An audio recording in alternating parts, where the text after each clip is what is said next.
Dan saya juga sedikit kagok karena saya mengira humas yang merupakan peminatan ilmu komunikasi, maka akan lebih banyak berbicara atau melatih public speaking atau melatih komunikasinya. Tetapi ternyata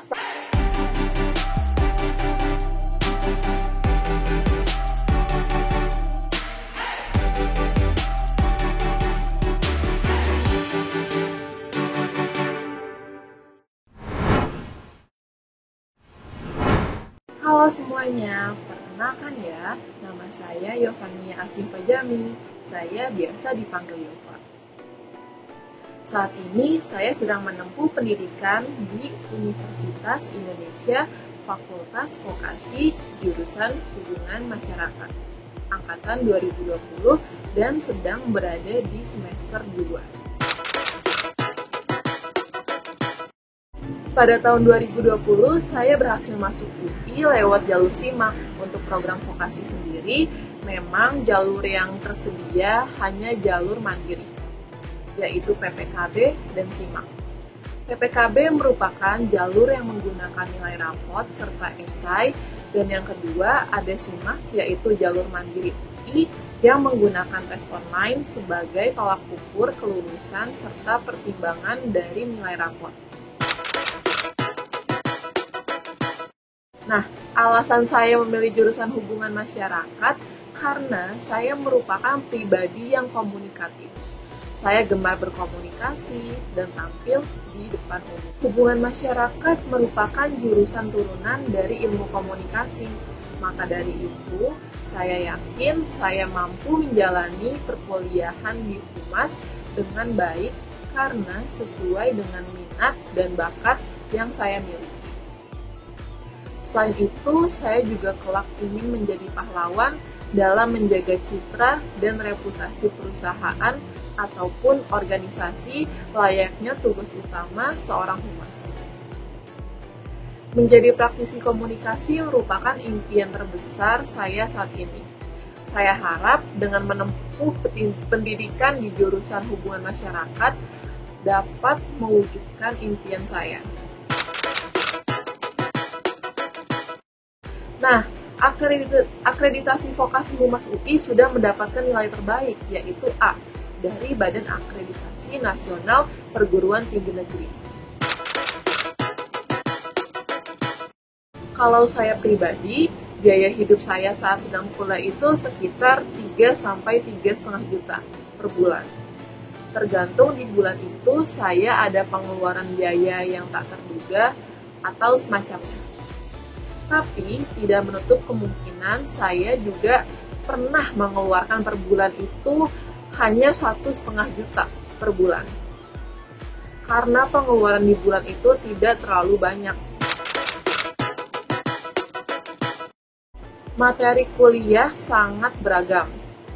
Yang pastinya di semester awal kami dituntut untuk bisa memahami dasar-dasar dari ilmu komunikasi dan kehumasan, seperti prinsip-prinsip komunikasi dan dasar-dasar kehumasan.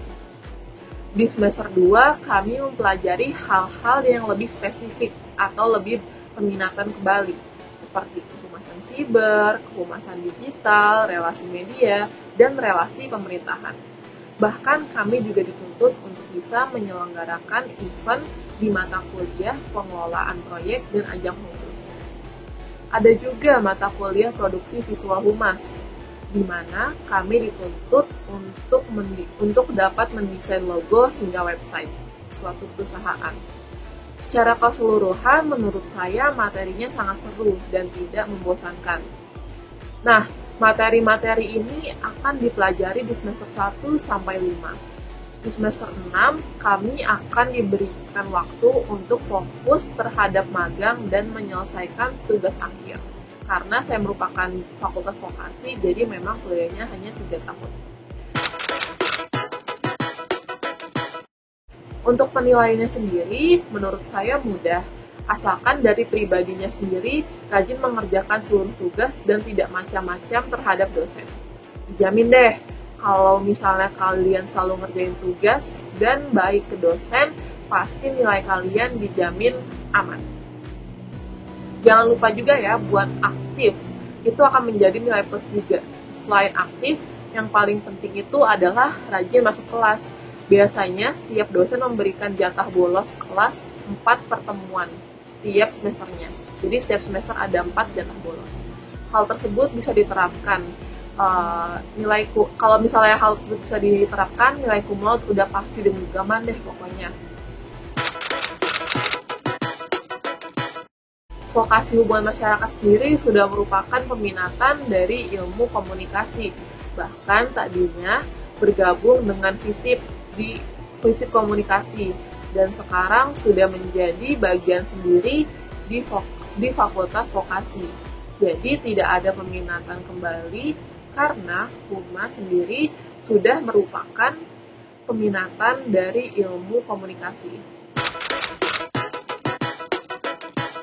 Nah, kalau di semester akhir atau semester 6, untuk bisa lulus itu kami harus mengerjakan tugas karya akhir atau TKA atau TA.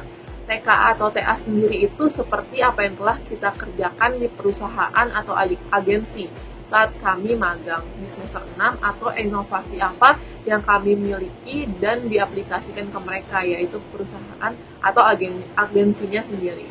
TKA atau TA sendiri itu terdiri dari 5 bab. Prospek kerja dari Humas sangat beragam. Yang pastinya pertama adalah Humas, lalu ada komunikasi korporat, bisa juga menjadi jurnalistik, lalu relasi pemerintahan, bisa juga menjadi kehumasan digital, bahkan bisa menjadi seorang event organizer. Kesan selama berkuliah di Humas yang pastinya seru banget, dan saya juga sedikit kagok karena saya mengira Humas yang merupakan peminatan ilmu komunikasi maka akan lebih banyak berbicara atau melatih public speaking atau melatih komunikasinya. Tetapi ternyata selain berbicara di depan umum, kami juga dituntut untuk pandai dan rajin menulis. Tulisan-tulisan yang harus kami kuasai itu berupa press release, artikel, hingga berbagai copywriting. Jadi ternyata selain skill komunikasi, skill menulis juga sangat dibutuhkan di hubungan masyarakat.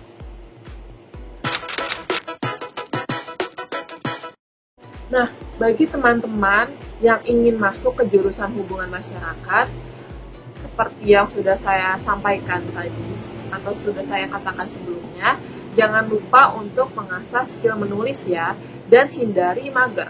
Karena tugas di hubungan masyarakat itu sangat banyak. Jadi pastikan kalian mampu mengerjakan seluruh tugas agar bisa mendapatkan nilai yang maksimal.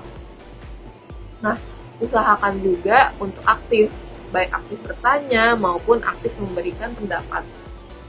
Dan jangan keseringan bolos ya. Sekian pemaparan tentang jurusan hubungan masyarakat dari saya. Kurang lebihnya mohon maaf. Semoga dapat menjadi wawasan baru dan dapat menarik minat dan perhatian teman-teman untuk berkuliah di jurusan hubungan masyarakat. Wassalamualaikum warahmatullahi wabarakatuh. Yuk masuk Humas yuk semuanya. Seru loh kuliah di Humas. Dadah. Assalamualaikum warahmatullahi wabarakatuh.